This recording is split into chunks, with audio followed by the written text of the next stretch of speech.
بسم اللہ الرحمن الرحیم۔ السلام علیکم ورحمۃ اللہ وبرکاتہ۔ دوستو، آج میں آپ کو ایک ولی اللہ کا عجیب اور حیرت انگیز واقعہ سناؤں گا۔ تو چلیے شروع کرتے ہیں۔ ترکی کے خلیفہ سلطان مراد کی عادت تھی کہ وہ بیس بدل کر عوام کی خبرگیری کرتا تھا۔ اس نے ایک رات اپنے سیکورٹی انچارج کو کہا کہ چلو کچھ وقت لوگوں میں گزارتے ہیں۔ شہر کے ایک کنارے پر پہنچے تو دیکھا ایک آدمی گرا پڑا ہے۔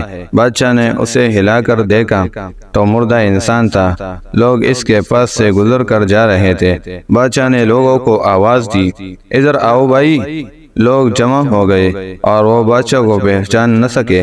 پوچھا کیا بات ہے؟ بادشاہ نے کہا آدمی مرا پڑا ہے، اس کو کسی نے کیوں نہیں اٹھایا؟ کون ہے یہ اور اس کے گھر والے کہاں ہیں؟ لوگوں نے کہا یہ بہت برا اور گناہگار انسان ہے۔ تو سلطان مراد نے کہا کیا یہ امت محمدیہ میں سے نہیں ہے؟ چلو اس کو اٹھائے اور اس کے گھر لے چلے۔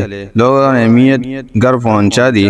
اس کی بیوی نے خاوند کی لاش دیکھی تو رونے لگی۔ لوگ چلے گئے۔ بادشاہ اور اس کا سیکورٹی انچارج وہاں رک کر عورت کا رونا سنتے رہے۔ وہ کہہ رہی تھی گواہی دیتی ہوں بے شک تو اللہ کا ولی ہے اور تو نیک لوگوں میں سے ہے۔ سلطان مراد بڑا متعجب ہوا، یہ کیسے ہو سکتا ہے؟ لوگ تو اس کے بارے میں یہ باتیں کر رہے تھے کہ اس کی میت کو ہاتھ لگانے کو تیار نہ تھے۔ اس کی بیوی نے کہا مجھے بھی لوگوں سے یہی توقع تھی۔ اصل حقیقت یہ ہے کہ میرا خاوند ہر روز شراب خانے جاتا، جتنی ہو سکے شراب خریدتا اور گھر لا کر گڑھے میں بہا دیتا اور کہتا کہ چلو کچھ تو گناہوں کا بوجھ مسلمانوں سے ہلکا ہو۔ اسی طرح رات کو ایک بری عورت کے پاس جاتا اور اس کو ایک رات کی اجرت دے دیتا اور اس کو کہتا کہ اپنا دروازہ بند کر لے تاکہ کوئی تیرے پاس نہ آئے۔ گھر آ کر کہتے الحمدللہ آج اس عورت کا اور نوجوان مسلمانوں کے گناہوں کا میں نے کچھ بوجھ ہلکا کر دیا۔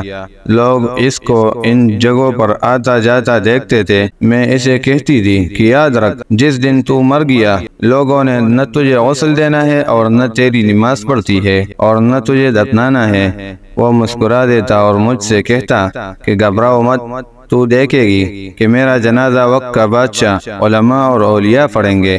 یہ سن کر بادشاہ رو پڑا اور کہنے لگا میں سلطان مراد ہوں، کل ہم اس کو غسل دیں گے، ہم اس کی نماز جنازہ بھی پڑھائیں گے اور اس کی تدفین بھی ہم کروائیں گے۔ چنانچہ اس کا جنازہ بادشاہ، علماء، اولیاء اور کثیر عوام نے پڑھا۔ آج ہم بظاہر کچھ دیکھ کر یا محض دوسروں سے سن کر اہم فیصلے کر بیٹھتے ہیں۔ اگر ہم دوسروں کے دلوں کے بیج جان جائے تو ہماری زبانیں گونگی ہو جائیں گی۔ اس لیے ہمیں بھی چاہیے کہ بدگمانی سے بچے اور نیک لوگوں کی صحبت اختیار کرے۔